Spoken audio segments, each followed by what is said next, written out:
اگر آج ہم بلینز مسلمان ہیں، ان بلین میں سے چند ملین اپنی ذمہ داری سمجھ جائیں، آپ یقین رکھیں فرشتے آپ کی مدد کے لیے آسمان سے آج بھی اتریں گے، اور کافر جو ہیں وہ آج بھی مسلمانوں سے گھبرائیں گے، لیکن چند کو احساس ہونے کی ضرورت ہے۔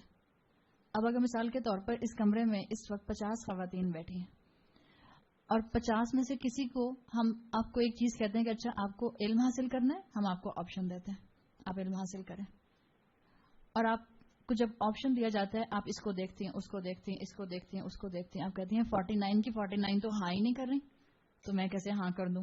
عائشہ نے کہا ہے کہ اگر چند ملین بھی اللہ کی بات مان لیں تو دین کے اندر تبدیلی آنا شروع ہو جائے۔ اگر ایک بھی اللہ کی بات نہیں مانتا اور آپ اکیلے ہیں آپ کو اللہ کی بات ماننی پڑے، تو کیا آپ کے اندر اتنا ایمان ہے کہ آپ اللہ کی بات ماننے کے لیے کھڑی ہو جائیں؟ ہونا چاہیے۔ دنیا اللہ کی نافرمانی کرے، میں اللہ کو پہچاننے کے بعد اللہ کی نافرمانی نہیں کر سکتی، میں اللہ کے بتائے ہوئے علم سے دور نہیں ہو سکتی، میں رسول اللہ کی تعلیمات سے دور نہیں ہو سکتی۔ اپنی زندگی کو بچا بچا کر نہ رکھیں، کیا ایک دن ختم نہیں ہوگی؟ جس نے یہاں لگا دیا، جس نے یہاں کھپا دیا، اسی نے بہترین انویسٹمنٹ کی۔ وہ شاعر نے کیا کہا ہے، تو بچا بچا کر نہ رکھ اسے، تیرا آئینہ ہے وہ آئینہ، شکستہ ہو تو عزیز تر ہے نگاہ آئینہ ساز میں۔ اگر ٹوٹیں گے، محنت کریں گے، تھکیں گے، ریسٹ لیس ہوں گے، نیند نہیں پوری ہوگی، قربانی دینی پڑے گی، تو کس کی نظر میں پیارے ہوں گے؟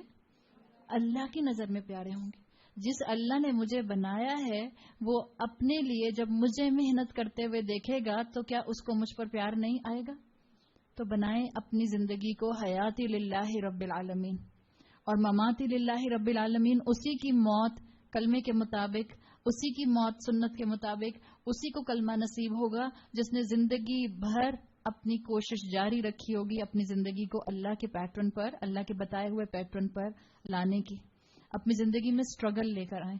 رسول اللہ صلی اللہ علیہ وسلم کی حدیث کا مفہوم آتا ہے، جس نے کبھی شہادت کی تمنا نہیں کی اس کی موت نفاق پر ہوئی، ہپوکریسی پر ہوئی۔ ہم کہتے ہیں کورس کریں گے، پڑھنے نکلیں گے تو تھک جائیں گے تو ٹیسٹ بھی وہاں دینے پڑتے ہیں، ٹیسٹ دینے پڑتے ہیں تو پڑھنا پڑتا ہے، اب پڑھنے کے لیے تو جاگنا پڑتا ہے، اور جب جاگیں گے تو ہمارے تو ڈارک سرکلز ہو جائیں گے، تو پھر میں اچھی نہیں لگوں گی، اور جب میں اچھی نہیں لگوں گی تو میرے شوہر پھر مجھ سے محبت تھوڑی کریں گے، تو پھر ہم الٹیمیٹلی کس نتیجے پہ پہنچتے ہیں؟ شیطان ہمیں کہاں کنکلوسیولی لے کر آتا ہے؟ کورس نہیں کرتے۔ کبھی کبھار ہیبچول درس میں چلی جاؤں گی، ہم سب درس سن کر سن ہو چکے ہیں۔ آپ کو پتا ہے سن ہونا کیا ہوتا ہے؟ جس جگہ پر آپ کو لوکل اینستھیزیا دے دیا جاتا ہے وہاں سے بالکل آپ کا احساس ختم ہو جاتا ہے۔ ہمارے خوب سر جھومتے ہیں درس سن کے اور قرآن پڑھ کے اور ذکر و تسبیحاں کر کے، جہاں عمل کی بات آتی ہے ہم بالکل ہاتھ پیر ڈھیلے کر کے بیٹھ جاتے ہیں۔ ارے بہن اب میری عمر کہاں ہے کورس کرنے کی؟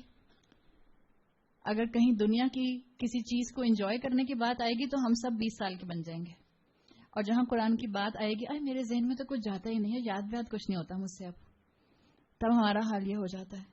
آپ ہمت تو کریں، اللہ آپ کی مدد کرے گا، آپ کا کام اپنا قدم اٹھانا ہے، اور شہادت کے لیے تلوار ہاتھ میں لینا ضروری نہیں ہے۔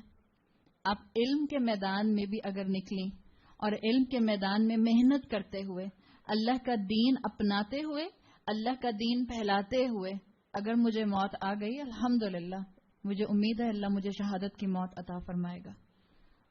آپ کی اور میرے لیے کوئی مشکل کام نہیں ہے شہادت کی خواہش بھی کرنا اور شہادت کے لیے اپنے سامنے موقع رکھنا، تو اپنی موت کے لیے بھی اپنے آپ کو ایسے تیار کریں کہ اللہ میری موت بھی صرف اور صرف آپ کے لیے ہو۔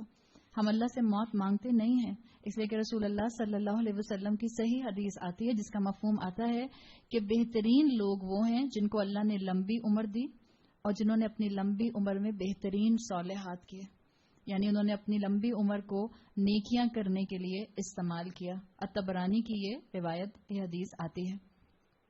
اور جس کو زندگی زیادہ ملی، بہرحال اس کے پاس آپشن اور مہلت موجود ہے نیکی بڑھانے کی۔ ایک اور رسول اللہ صلی اللہ علیہ وسلم کی مسند احمد میں حدیث آتی ہے جس کا مفہوم ہے کہ دو لوگ ایک ساتھ مسلمان ہوئے رسول اللہ صلی اللہ علیہ وسلم کے دور میں. دونوں نے ایک ہی دن کلمہ پڑھا, ایک ہی دن دونوں نے اسلام قبول کیا. ان میں سے ایک انسان کو اللہ نے شہید ہونے کا آنر دیا, یعنی ان میں سے ایک جو تھا وہ شہید ہو گیا. دوسرے کو اللہ نے زندگی دی اور دوسرا اس شہید کے مقابلے میں 1 سال تک زندہ رہا, یعنی اس کو 1 سال تک عبادت کا موقع ملتا رہا. اور پھر اس دوسرے انسان کا انتقال اپنی فزیکل ڈیتھ پر ہوا, طبعی موت پر ہوا, شہادت نہیں ہوئی. تو ایک صحابی کہتے ہیں جن کا نام آتا ہے طلحہ ابن عبید رضی اللہ عنہ, کہتے ہیں میں نے خواب ان دونوں کے بارے میں دیکھا. یہ جو دونوں لوگ مسلمان ہوئے تھے اور جن میں سے پہلا شہید ہوا تھا اور دوسرے کو ریگولر جو نارمل ڈیتھ آتی ہے فزیکل ڈیتھ وہ ہوئی تھی, لیکن وہ 1 سال تک زندہ رہا تھا. تو حضرت طلحہ کہتے ہیں کہ میں نے خواب میں ان دونوں کو دیکھا اور میں نے دیکھا کہ جس کا انتقال 1 سال کے بعد ہوا تھا اس کو شہید سے پہلے جنت میں داخل کیا گیا ہے. یہ بہت حیران ہوئے, اس لیے کہ انہوں نے تو سنا تھا کہ شہید کو جو ہے وہ قیامت تک انتظار نہیں کرنا ہوتا اور اس کو جنت میں داخل کر دیا جائے گا. تو یہ پریشانی میں رسول اللہ صلی اللہ علیہ وسلم کے پاس آئے اور ان کو اپنا خواب سنایا. رسول اللہ صلی اللہ علیہ وسلم نے ان کا جب خواب سن لیا تو ان سے پوچھا کہ یہ بتاؤ کیا اس کو 1 سال کی زندگی زیادہ نہیں ملی؟ انہوں نے کہا جی ملی. آپ نے کہا کیا اس نے 1 سال عبادت زیادہ نہیں کی؟ انہوں نے کہا جی ہاں کی.